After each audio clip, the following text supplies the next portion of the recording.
ওম নমঃ শিবায়। আজকের মহাবাক্যের তারিখ 24শে নভেম্বর 1967। প্রিয় বাচ্চারা, এখন তোমরা বুঝতে পারো যে কাল আমরা নিচে ছিলাম, এখন আমরা উচ্চ হই। তুচ্ছ বুদ্ধি থেকে স্বচ্ছ বুদ্ধি হচ্ছি। তোমাদের এম অবজেক্ট সামনে দাঁড়িয়ে রয়েছে। এই ব্যাচ তো সদা সাথে রাখা উচিত।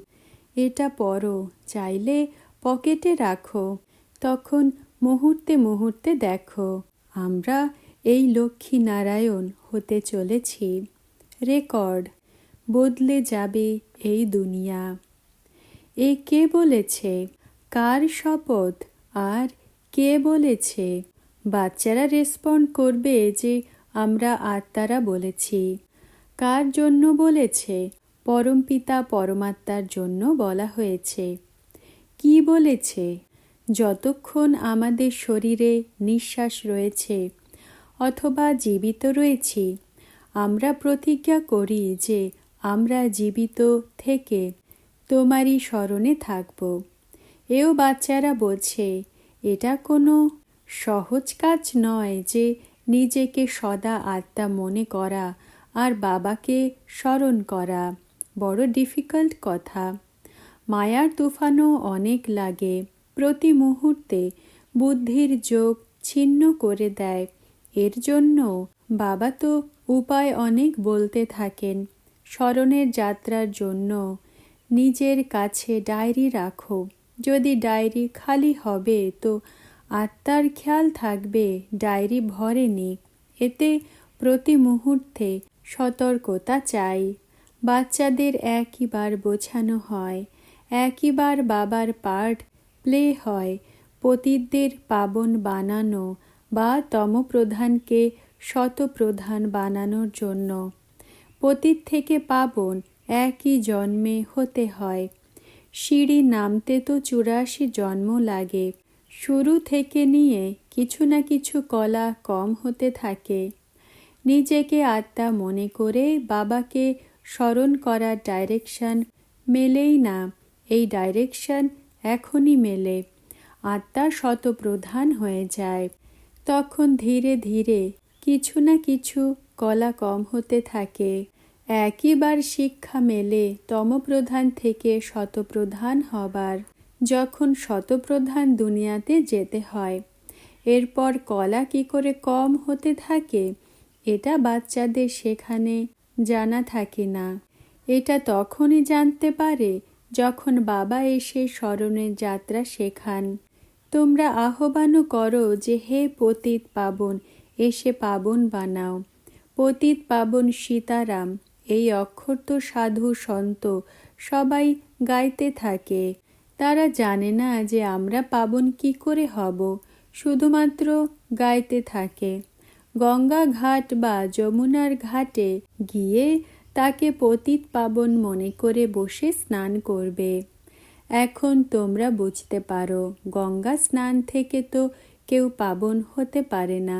স্মরণের যাত্রা ছাড়া আর কোনো পাবন হবার উপায় নেই। এও তোমরা ছাড়া আর কেউই জানে না। বাবা বলেন, বাচ্চারা নিজেকে আত্মা মনে করো। প্রত্যেক কথা বোঝার মতো। মানুষ জিজ্ঞাসা করে যে তোমরা কি করে বলো যে শিব বাবা আসে। তাও বোঝার মতো কথা হয়ে যায়, দেখার কথা নয়। তারা তো বলে দেয় ঈশ্বর হলো সর্বব্যাপী। তাহলে তারা কি করে বলবে যে নিজেকে আত্মা মনে করো? আত্মাতেই ভালো বা খারাপ সংস্কার থাকে, এটা কেউই বোঝে না। তারা তো আত্মা নির্লেপ বলে দেয়। বাবা কত সহজ বলে থাকেন। বেশি কিছু কষ্ট দেন না, সেকেন্ডে জীবন মুক্তি। বাচ্চারা নিজেকে আত্মা মনে করে বাবাকে স্মরণ করো, ব্যাস। বাকি যারা বলে যে কল্পের আয়ু এত, তো তাদের জন্য আবার এই চিত্র রয়েছে। ডিটেলে চিত্র দ্বারা বোঝানো হয়। হতে পারে আরও চিত্র বানাতে হয়। আধা কল্প ভক্তি চলে, আধা কল্প হলো জ্ঞান। তোমরাই শতপ্রধান থেকে শততে আসো। আত্মাতে খাত পড়ে। এখন তোমাদের এইম অবজেক্ট হলো নর থেকে নারায়ণ হওয়া। এই জন্য একে সত্যনারায়ণের কথা বলা হয়। বাবা বোঝান সে সব হলো ভক্তি মার্গ। জ্ঞান শুধুমাত্র একই বাবার কাছে রয়েছে। তিনি হলেন জ্ঞানের সাগর, পবিত্রতার সাগর। আর কাউকেই জ্ঞানের সাগর, পবিত্রতার সাগর বলতে পারো না, কারণ সবাই 84 জন্ম নিতে নিতে পতিত অবশ্যই হয়ে যায়। কাউকেই এভার পিওর বলতে পারো না। এই কথা বুদ্ধিতে ধারণ করতে হবে। বাচ্চারা বোঝে সত্য যুগে শতপ্রধান ছিল, এরপর নিচে নামতে থেকেছে। আমরা শতপ্রধান কি করে হতে পারবো?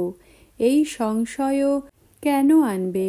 সংশয় বুদ্ধি বিনশন্তি, অর্থাৎ কম পথ পায়। বাবা বোঝান এ হলো অবিনাশী ড্রামা। এর কখনো বিনাশ হতে পারে না। একটুও যদি কেউ শোনে তো তারও পদ অবশ্যই মেলে। এত সমস্ত সূর্যবংশী চন্দ্রবংশীর রাজধানী স্থাপনা হয় তো প্রজাও তো চাই না। এমন তো নয় যে এত প্রজা পুরুষার্থ করে কর্মাতীত অবস্থা প্রাপ্ত করবে। এটা মুশকিল। সবার নিজের নিজের পুরুষার্থ রয়েছে। এখন তোমরা বাচ্চারা জানো ড্রামার প্ল্যান অনুসারে সব মনুষ্য পার্ট প্লে করছে। সেকেন্ড বাই সেকেন্ড যা পাস হয় তা হলো ড্রামা।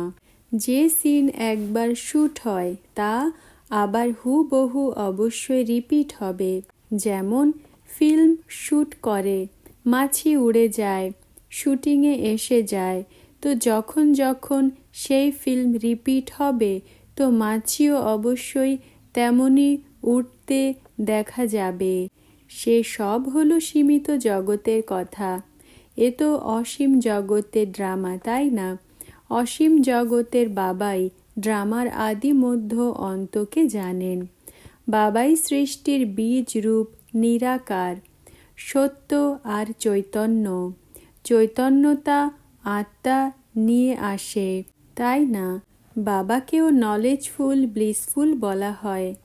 সমস্ত বিশ্বকে লিবারেট করেন। মনুষ্য গায়ন তো করে, কিন্তু শুধুমাত্র বলার জন্য। যেমন নামমাত্র পূজা করে, জানে না কিছুই।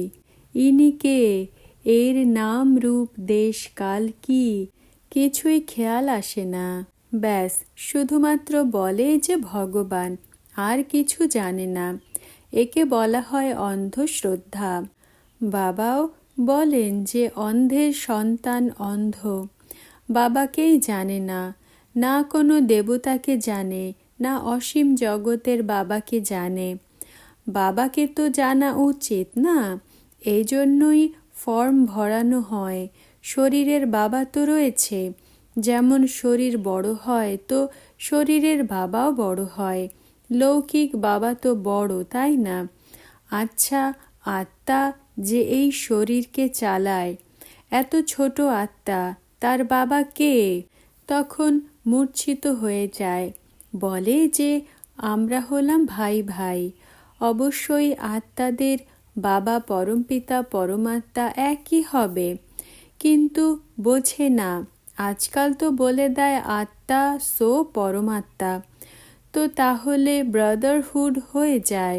এই জন্য মানুষ মূর্ছিত হয়ে যায়।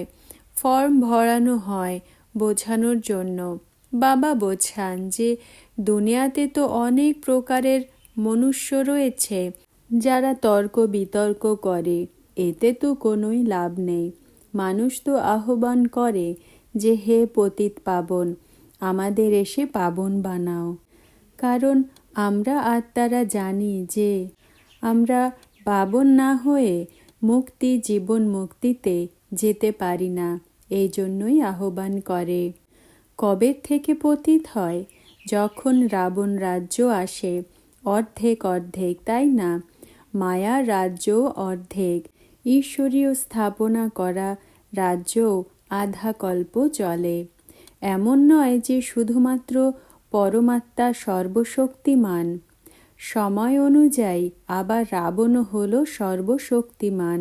সবাই মায়ার গোলাম হয়ে যায়, ঈশ্বরকে একদমই জানে না। এমন নয় যে শুধুমাত্র পরমাত্মা হলেন সর্বশক্তিমান, সময় অনুযায়ী আবার রাবণও হলো সর্বশক্তিমান। সব মায়ার গোলাম হয়ে যায়, ঈশ্বরকে একদমই জানে না। এখন তোমাদের বুদ্ধিতে রয়েছে বাবা আমাদের কি শেখান, সাধু সন্ত গুরু আদি কি শেখায়। রাত দিনের পার্থক্য রয়েছে। কোনোই গুরু গোসাই নেই যারা এটা বোঝায় যে তুমি হলে আত্মা। তোমরা প্রথমে শতপ্রধান ছিলে, এরপর 84 জন্ম নিয়েছ। এটাও বুঝবে তারা যারা 84 জন্ম নিয়েছে। সর্বপ্রথমে ভক্তি যারা শুরু করেছে তারাই এখানে টিকতে পারবে। ভক্তির হিসাবে তোমরা বাচ্চারা আসো। যারা অনেক ভক্তি করেছে তারাই অনেক ভালোভাবে পড়বে। কম ভক্তি যারা করে তারা কম পড়ে।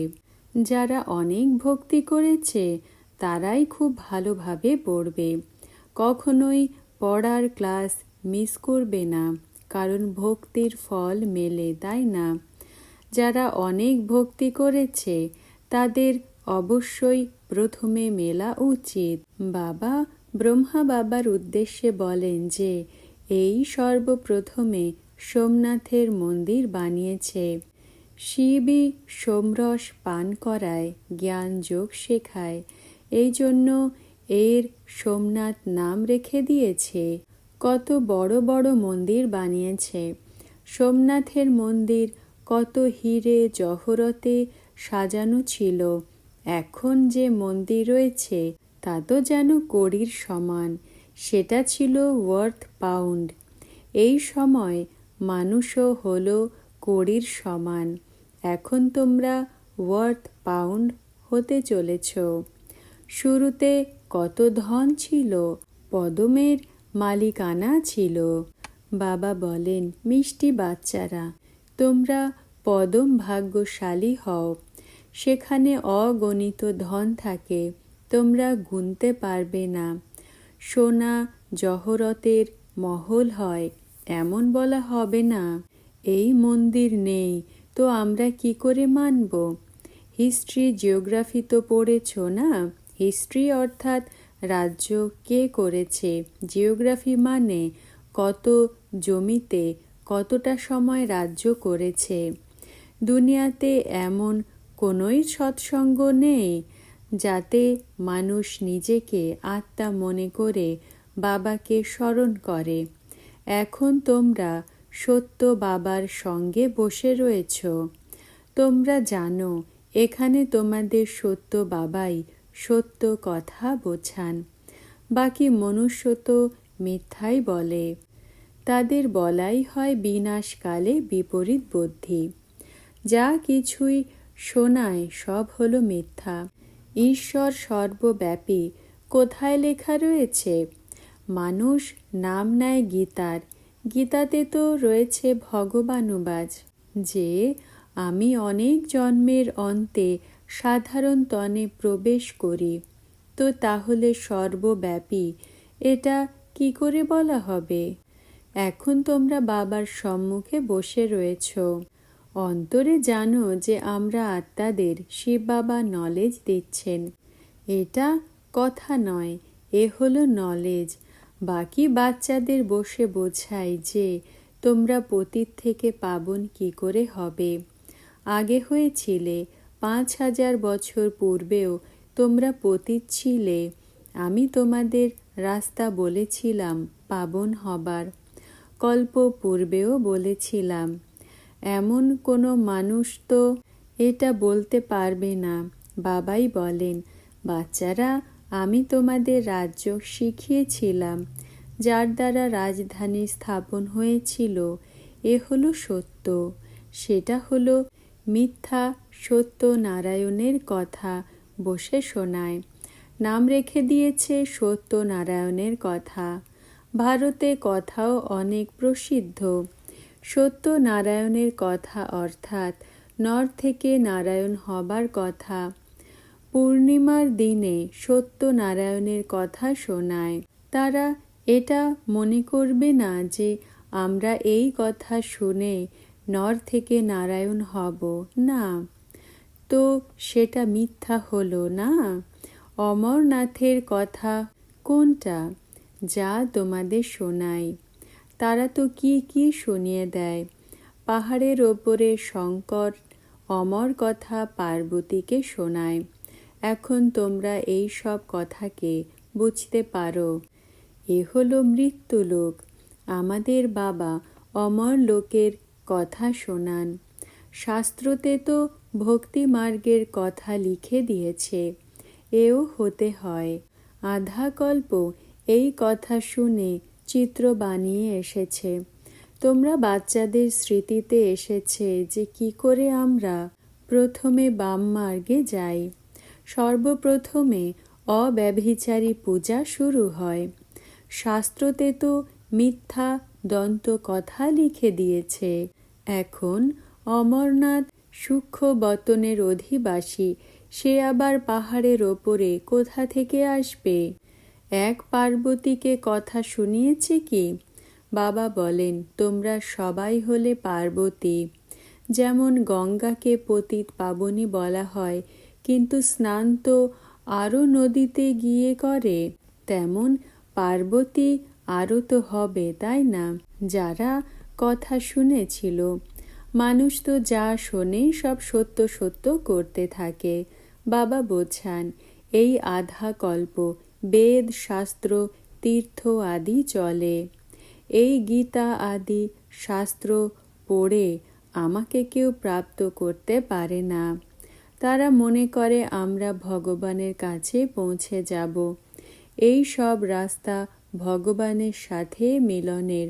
বাবা বলেন, অন্ধ শ্রদ্ধার ভক্তি তো হলো দুর্গতি। এই জন্য সিঁড়িও বানানো হয়েছে, যাতে মানুষ সহজেই বুঝতে পারে যে কি করে অবতরণের কলা হয়। উত্তরণের কলাকে নতুন দুনিয়া বলা হয়। অবতরণের কলা মানে পুরনো দুনিয়া। এ তো কমন কথা। এই যে বাবা বসে বোঝান, একটি কথাও কারো বুদ্ধিতে নেই। সেটা হলোই ভক্তি মার্গ, এ হলো জ্ঞান মার্গ। এখন জ্ঞান মার্গ দীর্ঘজীবী হয়। এই পড়াতেও কত ডিফিকাল্টি আসে। চলতে চলতে নিচে পড়ে যায়, আঘাত খেয়ে নেয়। প্রথমে হয় দেহ অভিমানের আঘাত, এরপর কামের আঘাত। যতক্ষণ ব্রাহ্মণ না হয় তো হলো শূদ্রই। ব্রাহ্মণ সম্প্রদায়ের রয়েছে। এই সময় তোমরা ঈশ্বরীয় সম্প্রদায়ের হও। এরপর তোমরা হবে দৈবী সম্প্রদায়। কোন জন্ম উত্তম হয়? এই জন্ম, তাই না? একেই অন্তিম দুর্লভ জীবন বলা হয়। এ হলো পুরুষোত্তম সঙ্গম যুগ, যখন তোমরা কনিষ্ঠ থেকে উত্তম হও। তোমরা বোঝো, আমরা কনিষ্ঠ ওয়ার্থ নটে পেনি ছিলাম। আর কোনো মানুষ নিজেকে এমন থোড়াই বোঝে। তারা পাউন্ড হবেই না, তো বুঝবে তাহলে কি? কারো কিছুই জানা নেই। তোমরা বুঝতে পারো, কাল আমরা নিচে ছিলাম, এখন আমরা উচ্চ হই। তুচ্ছ বুদ্ধি থেকে স্বচ্ছ বুদ্ধি হচ্ছি। তোমাদের এম অবজেক্ট সামনে দাঁড়িয়ে রয়েছে। এই ব্যাজ তো সদা সাথে রাখা উচিত। এখানে পড়ো, চাও তো পকেটে রাখো। আবার মাঝে মাঝে দেখো, আমরা এই লক্ষ্মী নারায়ণ হতে চলেছি। বাবার স্মরণ দ্বারাই বিকর্ম বিনাশ হবে। স্মরণের যাত্রা অনেক জরুরি। এ হলো আত্মিক যাত্রা। সেটা হলো দৈহিক যাত্রা, যেটা বিভ্রান্ত করে। এতে তো শান্ত থাকতে হয়। খাও দাও, যা কিছু করো, শুধুমাত্র নিজেকে আত্মা মনে করো। আত্মা খায় এই অর্গানস দ্বারা। আত্মার স্বাদ আসে। আত্মা আলাদা হয়ে যায় তো কিছুই জানতে পারে না। আত্মাতেই ভালো বা খারাপ সংস্কার হয়, যেই অনুসারে আবার জন্ম নেয়। আচ্ছা, ওম নমঃ শিবায়। আজকের বরদান: আত্মিক রয়েল স্বরূপ হব। ব্যাখ্যা: তোমরা উঁচুর থেকে উঁচু আত্মাদের বিশেষত্ব হল রয়্যালটি। তোমরা আত্মিক রয়েল আত্মা। তোমরা আত্মাদের কখনোই একে অপরের অবগুণ অথবা কমজোরির দিকে বা অন্যের বস্তুর দিকে দৃষ্টি যেতে পারে না। আত্মিক রয়েল আত্মাদের বোলও এক এক রত্নের সমান ভ্যালুয়েবল মহাবাক্য হয়। আর তোমাদের সম্পর্কে আসা আত্মাদের তোমাদের থেকে দাতা ভাবের বা বরদাতা ভাবের অনুভূতি হওয়া উচিত। শান্তি আর শীতলতার অনুভূতি হওয়া উচিত। ওম নমঃ শিবায়।